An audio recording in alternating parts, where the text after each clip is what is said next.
Mapagpalang araw po sa inyong lahat. Welcome to DJ Sean Stories. Turn on your notification bell, like and subscribe para sa crime stories araw-araw. Sa ating storya ngayon, alamin natin ang kwento ng dalawang mga babae na muntik nang masira ang buhay matapos silang akusahan na sila ay sangkot sa mga nangyaring krimen. Ang unang istorya ay tungkol sa singer na dinamdam ang isang masamang comment laban sa kanya. Habang sa pangalawang kwento, isang misis ang nahuli sa akto ng kanyang mister na kasama ang kalaguyo nito. At nang dahil nga sa dalawang mga babaeng ito, dalawang buhay ang naging kapalit. Ang dalaga nga sa video na iyan ay kinilalang si Sabrina Elvaret, 20 years old. Isa siyang singer na unti-unti nang sumisikat. Subalit dahil sa isang comment, ang karir ng dalaga ay mabilis na nasira. Si Sabrina ay nagmula nga sa Banyuwangi, isang bayan sa East Java, Indonesia. Simple, masipag at may determinasyon sa buhay. Ganyan nga kung ilarawan si Sabrina ng kanyang pamilya at mga kaibigan. Ang kanyang pamilya nga ay naninirahan sa isang payak na bahay at ang kanyang mga magulang ay nagtatrabaho bilang cook sa isang kainan. Bata pa lamang si Sabrina, pangarap na niyang maging magaling na singer. Buo nga ang suporta ng kanyang ama sa mithiin ng kanyang dalagang anak.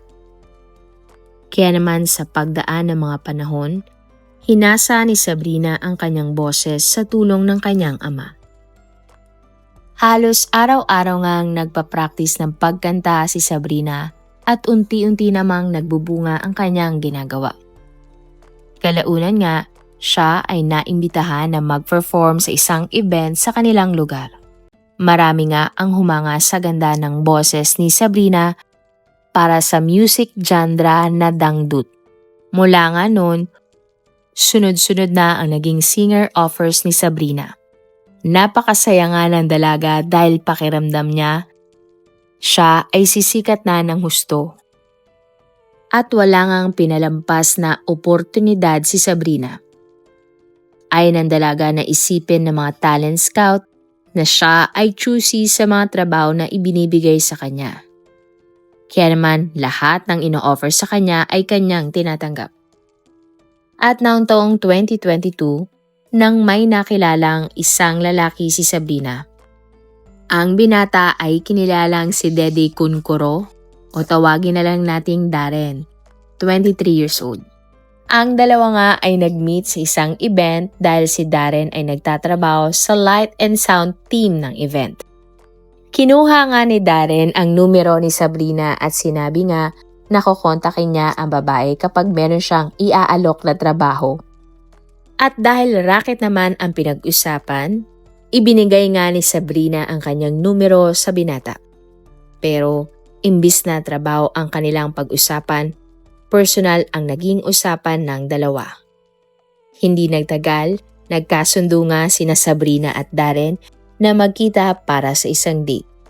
At nasundan pa nga ang unang date ng dalawa.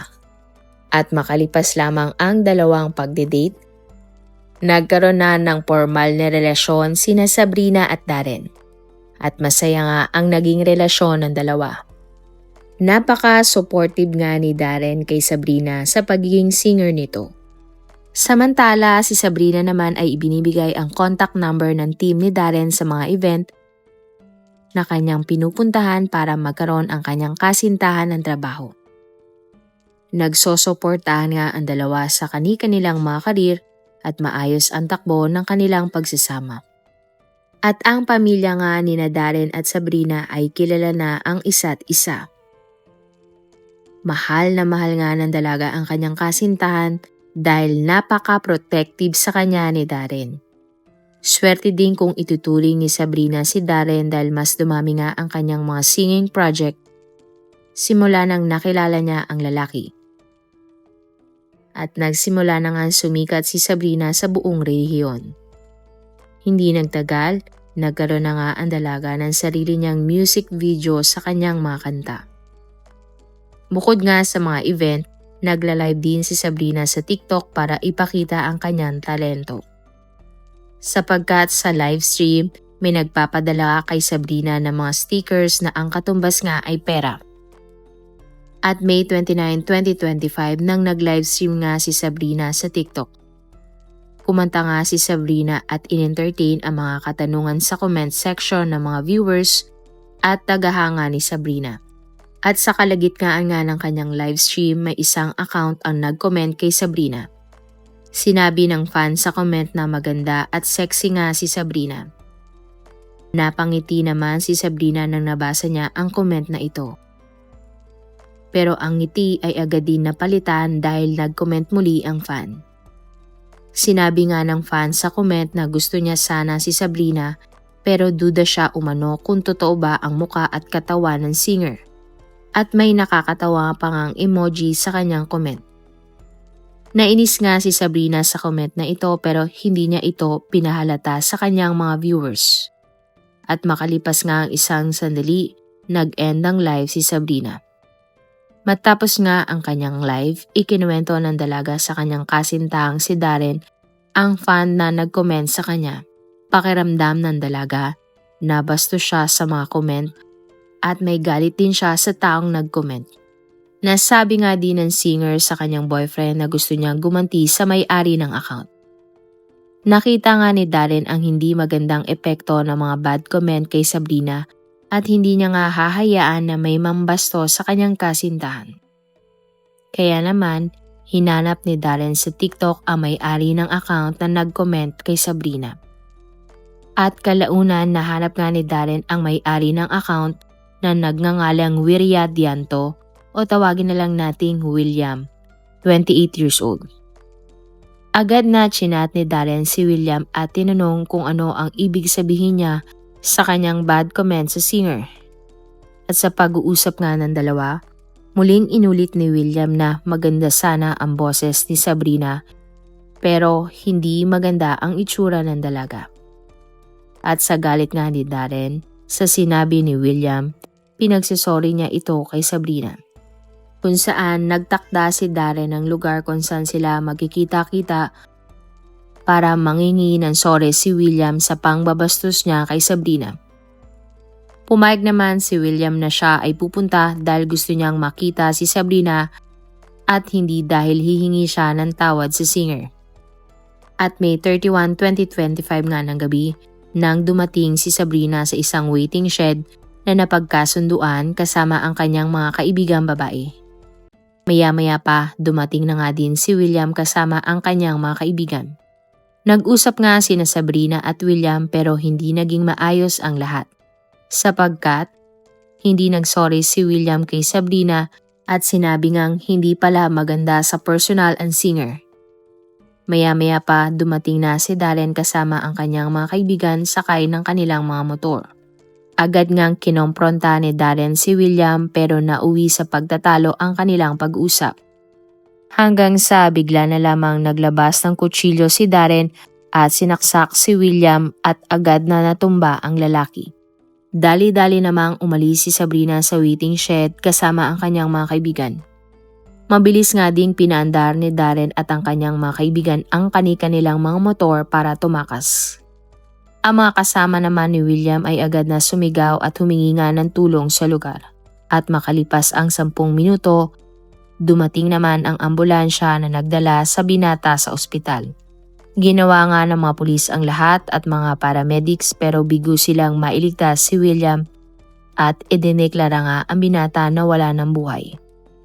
Agad namang nagsimula ng investigasyon ang mga pulis sa waiting shed kung saan nga nangyari ang insidente. May mga nagsabi nga na nakita nila ang singer na si Sabrina at ang ilang mga kalalakihan na tila kinukuyog ang biktima. At ay nga sa salaysay ng mga kaibigan ni William, ang sumaksak sa biktima ay nagpakilalang kasintahan ng singer na si Sabrina. At hindi na nga kinailangan pa ng mga pulis na hanapin ang lalaki. Dahil kinabukasan June 1, 2025, nang kusang sumuko sa mga pulis si Darren. Kasabay nito, inaresto din ng mga pulis ang singer na si Sabrina dahil para sa mga pulis, ang singer ang nag-udyok sa suspect na patayin ang biktima. Sa police station, inamin naman ni Darren ang ginawa niyang pananaksak at sinabing ipinahiya umano ng biktima ang kanyang kasintahan sa livestream kung saan maraming nanonood. Kaya naman nagawa niya itong saksakin. Pero ayon naman kay Sabrina, pakiramdam niya natapakan ang kanyang pagkababae sa mga sinabi ni William kaya gusto niyang gumanti sa biktima. Subalit giit ng singer, hindi niya inutusan si Darren na gawin ang pananakit. Pero sa huli, kinasuhan pa din si Darren ng premeditated murder at ikinulong. Habang si Sabrina naman ay sinampahan ng kaso para sa partisipasyon niya sa krimen. Pero makalipas ang 6 na buwan sa kulungan, napalaya nga si Sabrina at napawalang sala. Base kasi sa investigasyon, walang text o chat si Sabrina kay Darren na nagsasabing siya ang mastermind sa pagpatay kay William. Wala ngang naging update kung bumalik ba sa pagiging singer si Sabrina dahil ang original niyang TikTok account kung saan siya nagla-live ay deactivated na ngayon. Kasalukuyan pa ding nakakulong si Darren habang gumugulong pa ang nasabing kaso. At sa bansang Indonesia, habang buhay na pagkakulong o hatol na bitay ang maaaring ipataw kay Darren para sa pagpatay niya kay William. Para naman sa pangalawang kwento, talakayin natin ang istorya ng isang mister na nahuli sa akto ng kanyang misis at ang kabit nito sa loob mismo ng kanilang kwarto. Pero ang mas nakakalungkot sa kwento na ito, buhay nga ng mister ang naging kapalit dahil sa pagkakabunyag niya ng sekreto ng kanyang misis. Ang misis nga ay kinilalang si Indara Pagawasti, 32 years old. Ang kanyang mister ay kinilala namang si Maharsuya Dudi o tawagin na lang nating Mike, 33 years old. Sina Indara at Mike ay nabiyayaan ng 3 mga anak. At ang buong pamilya nga ay naninirahan sa inuupahan nilang bahay sa Bondowoso City, East Java, Indonesia. Si Indara nga ang nag-aalaga sa mga bata at nag-aasikaso sa kanilang bahay. Samantala si Mike naman ay isang delivery rider. Mula umaga hanggang gabi, kumakayod si Mike para sa kanyang pamilya. Lalo na at 2 nga sa kanilang anak ni Indara ay nag-aaral pa sa elementarya. Nakita nga ng babae ang hirap ng kanyang mister kaya naghanap ng dagdag na kita si Indara. Hindi nagtagal, nagtrabaho si Indara sa isang fast food processing factory. Ayon sa mga kapitbahay na mag-asawa, napakadala nga nilang marinig na nag-aaway ang dalawa at nakita nila ang saya sa pamilya na binuo ni na Indara at Mike. At January 2022 nang naging aktibo si Indara sa TikTok. Madalas nga mag-post ang babae ng larawan o video ng kanyang muka. May mga lalaki ngang pumupuri kay Indara. At ang isa nga sa mga humahanga sa ginang ay ang lalaking si Budi Hortono, 31 years old. Si Budi ay hiwalay na sa kanyang asawa at siya ay isang fruit vendor, hindi kalayuan sa bahay ni na Indara. Chinat nga ni Budi si Indara sa TikTok. At magmula nga noon, halos araw-araw nang magkausap ang dalawa sa TikTok. At dahil nga sa pagiging malapit sa chat, nagkaroon na bawal na relasyon sina Budi at Indara. At makalipas nga ang 1 buwan, nang naglakas loob si Indara na imbitahan si Budi sa kanilang bahay ng kanyang asawa. Tinataon ni Indara na wala ang kanyang mga anak kapag pinapupunta niya sa kanilang bahay si Budi. Wala ngang ka-idea si Mike na habang nagpapakahirap siya sa pagtatrabaho, kasama pala ng kanyang misis ang kalaguyo nito.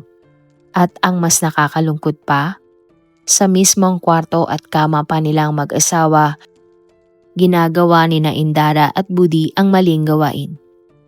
At dahil nga madalas magpunta si Budi sa bahay ni na Indara, nagsimula nang magtaka ang kanilang mga kapitbahay. Kaya naman isang babae ang naglakas loob na nagtanong kay Indara kung sino ang lalaking palaging nagpupunta sa kanilang bahay. Sumagot naman si Indara na ang lalaki nga ay ang kanyang kapatid. Bagay na pinaniwalaan naman ng mga kapitbahay kaya wala nang nagtanong ulit kay Indara. Hindi nagtagal, napansin na din ng panganay na anak ni Indara si Budi na lagi itong dumadaan sa kanilang bahay kapag umuwi siya mula eskwelahan. Palagi ding binibigyan ni Budi ang mga bata ng prutas. At kalaunan nga ipinakilala na ni Indara si Budi sa kanyang mga anak bilang kaibigan lamang na nagdi-deliver sa kanila ng mga prutas. Hindi naman nagduda ang mga bata sa lalaki at nanahimik na lamang. Samantala, ang rider na mister naman ni Indara ay walang napansing kakaiba sa kanyang misis dahil wala namang pinagkaiba ang pagturing sa kanya ng babae. Pero ang hindi alam ni Mike, napakasaya na ng kanyang asawa sa piling ng ibang lalaki. At ang kaligayahan nga na ito ay naputol din kalaunan. November 30, 2022, ang asawa nga ni Indara na si Mike ay nagpa siyang umuwi ng maaga at magpahinga muna sa kanilang bahay sapagkat ng araw na iyon napakainit ng panahon at mahirap bumiyahin ng motor kapag tirik na tirik ang araw. Wala ngang kaalam-alam si Indara na umuwi pala ang kanyang mister. Hindi narinig ng babae ang ingay ng motor at kaluskos na gawa ng kanyang mister na rider sapagkat siya ay abala sa ginagawa nila ni Budi. At laking gulat nga ng ginang nang bigla na lamang binuksan ni Mike ang pintuan ng kanilang kwarto. Nanlaki nga ang mga mata ng delivery rider na si Mike nang nakita ang kanyang misis na hubot-hubad katabi ang lalaki na nakasuot lamang ng panloob na damit. Sa galit nga ni Mike, inatake niya si Indara at sinaktan ito. Wala namang nagawa ang ginang kundi sumigaw at dito na nga naalerto ang mga kapitbahay. Ibinuhos nga ni Mike ang lahat ng kanyang galit kay Indara. Pero natigilan si Mike nang nakita niya ang kalaguyo ng kanyang misis na si Budi na tatakas ng mga oras na iyon. Mabilis nga na nakapagbihis si Budi at tumakbo palabas ng bahay dala ang kanyang bag. Agad namang hinabol ni Mike si Budi. Naabutan nga ng delivery rider ang fruit vendor at ang dalawang lalaki nga ay nagpangbuno. Nagawa namang kunin ni Budi ang kutsilyo na kanyang ginagamit na panghiwa ng prutas mula sa kanyang bag.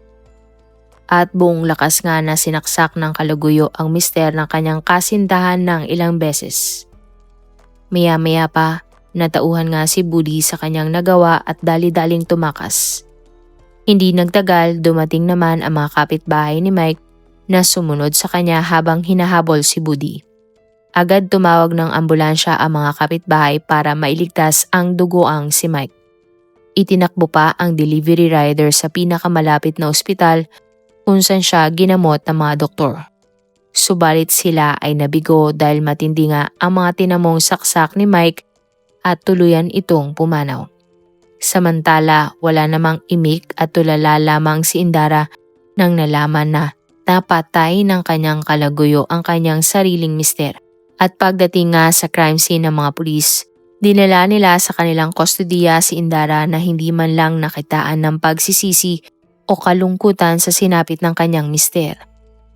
At dahil nga sa salaysay ng mga kapitbahay, natukoy nga ang sospek sa nangyaring insidente. Walang iba kundi ang kalaguyo ng sariling misis ng biktima. At wala pang isang araw nang naaresto ng mga otoridad si Budi na nagtatago sa bahay ng kanyang kapatid. At pagdating nga sa police station, isinalaysay ng sospek na self-defense lamang ang nangyari dahil ang unang nanakit umano sa kanilang dalawa ng biktima ay si Mike. At tingin din ng sospek, kukuyugin umano siya ng mga kapitbahay ng biktima. At para naman matukoy nga ang motibo ng krimen, inamin ng lalaki na hindi niya kayang marinig o makita si Indara na sinasaktan ni Mike dahil mahal na mahal niya umano ang ginang. Pero sa huli, kinasuhan pa din si Budi ng murder at ikinulong. May plano na din ang mga pulis na kasuhan si Indara para sa partisipasyon niya sa krimen. Pinagbasihan nga ng mga pulis ang salaysay ng mga kapitbahay at sinasabing nagsisinungaling nga si Indara tungkol sa totoong pagkatao ni Budi.